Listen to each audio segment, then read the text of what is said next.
संत ज्ञानेश्वर महाराज यांचे संपूर्ण जीवनचरित्र यामधील 3ऱ्या भागामध्ये आपण पाहणार आहोत रुक्मिणीबाई यांचा परिचय आणि विवाह, रुक्मिणीबाईचा जन्म, बालपण आणि संस्कार.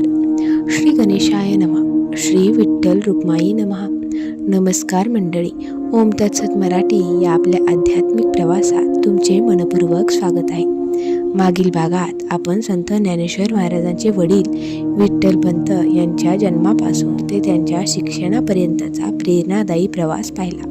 त्यांच्या ज्ञानाची कीर्ती दूरपर्यंत पसरली होती, परंतु ईश्वराने त्यांच्या जीवनासाठी एक वेगळीच योजना आखली होती. आज आपण जाणून घेणार आहोत त्या पवित्र स्त्रीबद्दल जिच्या पोटी जगद्गुरू संत ज्ञानेश्वर महाराजांचा अवतार झाला. त्या म्हणजे माता रुक्मिणीबाई. रुक्मिणीबाई या केवळ संत ज्ञानेश्वरांच्या माता नव्हत्या, तर त्या आदर्श कन्या, आदर्श पत्नी, महान पतिव्रता आणि अखंड भगवत भक्त होत्या. त्यांच्या त्यागामुळे आणि भक्तीमुळेच पुढे संत निवृत्तीनाथ, संत ज्ञानेश्वर आणि संत सोपानदेव आणि संत मुक्ताबाई यांसारख्या 4 तेजस्वी संतांचा जन्म झाला. त्या काळातील महाराष्ट्र हा यादव राजांच्या राज्यातील समृद्ध प्रदेश होता. देवगिरीचे वैभव, वेदशास्त्रांचा अभ्यास, मंदिराची परंपरा आणि भक्तीचा प्रसार यामुळे समाज धार्मिक होता. पण त्याचबरोबर जातीभेद, कर्मकांड आणि सामाजिक बंधनेही मोठ्या प्रमाणावर होती. अशाच काळात आळंदी नगरीत एक विद्वान, धार्मिक आणि प्रतिष्ठित ब्राह्मण राहत होते. त्यांचे नाव होते सिद्धोपंत कुलकर्णी. ते गावचे कुलकर्णी असल्याने त्यांना समाजात मोठा मान होता. त्यांच्या घरी संपत्ती होती, प्रतिष्ठा होती, पण त्याहून महत्त्वाचे म्हणजे त्यांच्या घरात देवभक्तीचा सुगंध दररोज दरवळत असे. सिद्धोपंत आणि त्यांच्या धर्मपत्नीचे जीवन विठ्ठल भक्तीत रमलेले होते. रोज पहाटे स्नान, पूजा, वेदपठण, दानधर्म आणि अतिथी सेवा हा त्यांच्या जीवनाचा अविभाज्य भाग होता. काही वर्षांनी त्यांच्या घरी एका कन्येचा जन्म झाला. घरात आनंदाचे वातावरण निर्माण झाले. या कन्येला त्यांनी प्रेमाने नाव दिले रुक्मिणी. रुक्मिणीचा जन्म होताच घरात जणू मंगलमय वातावरण निर्माण झाले. घरातील प्रत्येकाला वाटू लागले की ही कन्या साधी नाही. तिच्या चेहऱ्यावरचे तेज, तिच्या डोळ्यातील निरागसता आणि तिच्या स्वभावातील शांतपणा सर्वांनाच आकर्षित करत असे. लहानपणापासूनच रुक्मिणीला देवपूजेची आवड होती. इतर मुली खेळण्यात रमल्या असताना रुक्मिणी मंदिरात जाऊन शांतपणे देवासमोर बसत असे. तुळशीला पाणी घालणे, फुले गोळा करणे, आईला पूजेत मदत करणे, रामायण महाभारताच्या कथा ऐकणे हे तिचे आवडते काम होते. तिची आई तिला धर्म, संस्कार, नम्रता आणि सेवाभाव शिकवत असे. वडील तिला वेद, पुराणातील कथा आणि सदाचाराचे महत्त्व समजावून सांगत असत. रुक्मिणी अत्यंत बुद्धिमान होती. ती मोठ्यांचा आदर करत असे, गरिबांना मदत करत असे आणि प्रत्येकाशी प्रेमाने बोलत असे. तिच्या स्वभावामुळे संपूर्ण आळंदीत तिची ख्याती पसरू लागली. लोक म्हणत, सिद्धोपंतांची मुलगी म्हणजे जणू लक्ष्मीचा अवतार आहे. त्या काळी मुलींना औपचारिक शिक्षण कमी मिळत असे, पण घरातील धार्मिक शिक्षण, संस्कार आणि शास्त्रकथांचे ज्ञान यामुळे रुक्मिणीचे व्यक्तिमत्व अत्यंत तेजस्वी बनले. रोज संध्याकाळी ती मंदिरात जाऊन विठ्ठलाचे नामस्मरण करत असे. तिच्या ओठांवर सतत भगवंताचे नाव असे. काळ पुढे सरकत होता. रुक्मिणी आता विवाह योग्य वयात आली होती. सिद्धोपंतांना आपल्या कन्येसाठी विद्वान, सदाचारी आणि धर्मनिष्ठ वर हवा होता, परंतु त्यांना माहीत नव्हते की स्वतः परमेश्वराने या विवाहाची योजना आधीच निश्चित केली होती. दुसरीकडे आपेगावचे विद्वान ब्राह्मण विठ्ठलपंतही आपल्या जीवनाच्या एका नव्या वळणावर येत होते. त्यांच्या आणि रुक्मिणीबाईंची भेट ही केवळ योगायोग नव्हती, ती ईश्वराने आखलेली दिव्य लीला होती. ही भेट कशी घडली, सिद्धोपंतांना कोणते दैवी संकेत मिळाले आणि विठ्ठलपंत व रुक्मिणीबाई यांच्या विवाहाचा निर्णय कसा झाला, हे सर्व आपण रुक्मिणीबाई आणि विठ्ठलपंत यांची भेट, दैवी दृष्टांत आणि विवाह निश्चित होण्याची कथा आपण पाहूयात. रुक्मिणीबाई विवाहयोग्य वयात आल्या होत्या. सिद्धोपंत कुलकर्णी आपल्या कन्येसाठी योग्य वराच्या शोधात होते. त्यांची एकच इच्छा होती. रुक्मिणीबाई विवाहयोग्य वयात आल्या होत्या. सिद्धोपंत कुलकर्णी आपल्या कन्येसाठी योग्य वराच्या शोधात होते. त्यांची एकच इच्छा होती. जावई विद्वान असावा, धर्मनिष्ठ असावा, सदाचारी असावा आणि भगवंताचा भक्त असावा. याच काळात विठ्ठलपंत तीर्थयात्रेसाठी निघाले होते. काशी, प्रयाग, गया, नाशिक, त्र्यंबकेश्वर अशी अनेक पवित्र क्षेत्रे त्यांनी पाहिली.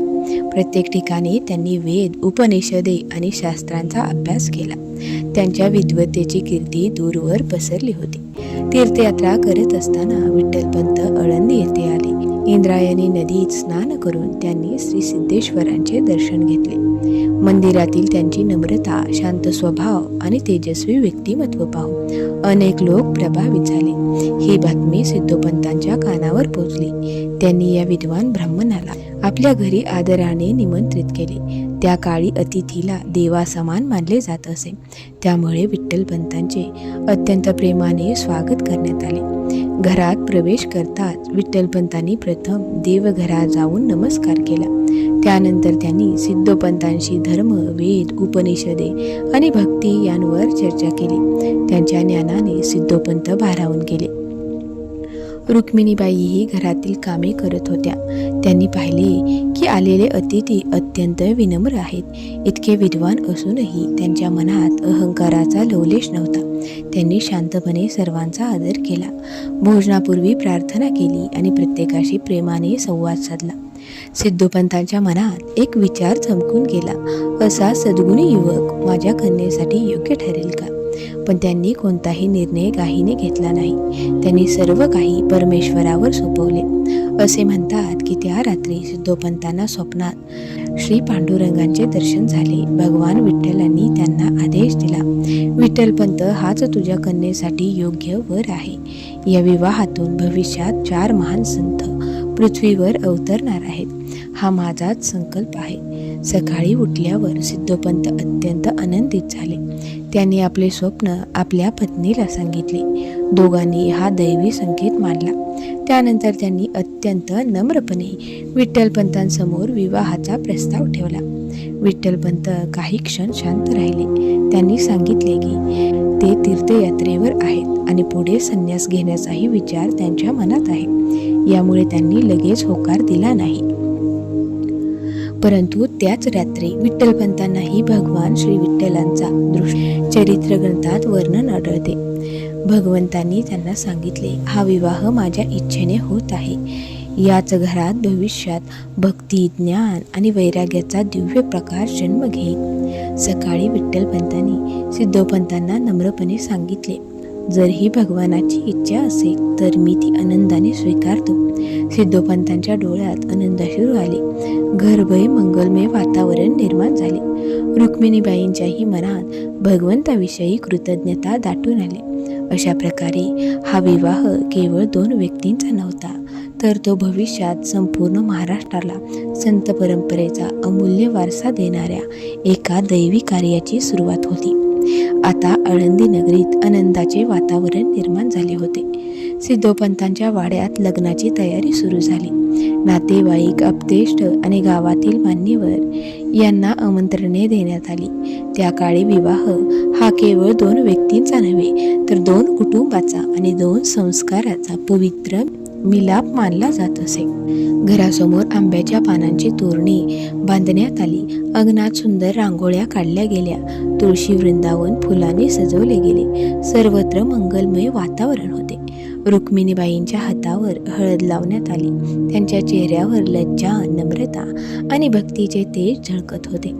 त्या सतत मनात श्री विठ्ठलांचे नामस्मरण करत होत्या. त्यांना वाटत होते की हा विवाहही भगवंताच्या इच्छेनेच घडत आहे. दुसरीकडे विठ्ठलपंत अत्यंत साध्या वेशात विनम्रतेने विवाहासाठी सज्ज झाले. विद्वान असूनही त्यांच्या मनात गर्व नव्हता. विवाह हा धर्माचा स्वीकार आहे अशी त्यांची भावना होती. शुभमुहूर्तावर मंगलवाद्याच्या निनादात विवाह मंडपात सर्वजण जमले. वेदमंत्राचा गंभीर नाद वातावरणात घुमू लागला. अग्नीला साक्षी मानून विवाहविधी सुरू झाले. अंतरपाठ धरला गेला. मंगलाष्टकांचा नाद सुरू झाला. शुभमंगल सावधान या मंगलध्वनी होताच अंतरपाठ बाजूला झाला आणि विठ्ठलपंत व रुक्मिणीबाई यांनी प्रथमच विवाह मंडपात एकमेकांचे दर्शन घेतले. दोघांनी एकमेकांच्या गळ्यात हार घातले. उपस्थितांनी अक्षता उधळल्या. शुभमंगल असा आनंदाचा जयघोष झाला. त्यानंतर सप्तपदीचा विधी झाला. अग्निभोवती 7 पावले टाकताना दोघांनी धर्म, सत्य, संयम, कर्तव्य, परस्पर सन्मान आणि ईश्वर भक्ती यांचे पालन करण्याचा संकल्प केला. वेदमंत्रांच्या साक्षीने हा विवाह पूर्ण झाला. सिद्धोपंतांच्या डोळ्यात आनंदाश्रू तरळले. आपल्या कन्येला योग्य जीवनसाथी मिळाल्याचा त्यांना मनापासून आनंद झाला. त्यांनी नवदाम्पत्याला आशीर्वाद देत म्हटले, तुमचे जीवन धर्म, भक्ती आणि सदाचाराने उजळून निघो. तुमच्या घरातून समाजाला प्रकाश देणारी संत परंपरा निर्माण हो. त्यावेळी उपस्थित असलेल्या कोणालाही कल्पना नव्हती की हा आशीर्वाद काही वर्षात अक्षरशः खरा ठरणार आहे. विवाहानंतर रुक्मिणीबाई अत्यंत प्रेमाने आणि आदराने पतीची सेवा करू लागल्या. विठ्ठलपंतही त्यांचा सन्मान करत त्यांच्या संसाराचा पाया भक्ती, परस्पर विश्वास आणि साधेपणावर उभा होता. रुक्मिणीबाई पहाटे उठून स्नान, देवपूजा, तुळशीपूजन आणि घरातील सर्व कामे मनापासून करत असत. त्यांचे प्रत्येक काम भगवताला अर्पण केल्यासारखे असे. त्या अत्यंत नम्र, संयमी आणि सेवाभावी होत्या.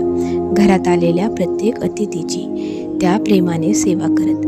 विठ्ठलपंतही धर्मग्रंथाचा अभ्यास, संध्यावंदन, जप, ध्यान आणि शास्त्रचर्चेत रमलेले असत. त्यांच्या विद्वत्तेची कीर्ती दिवसेंदिवस वाढत होती.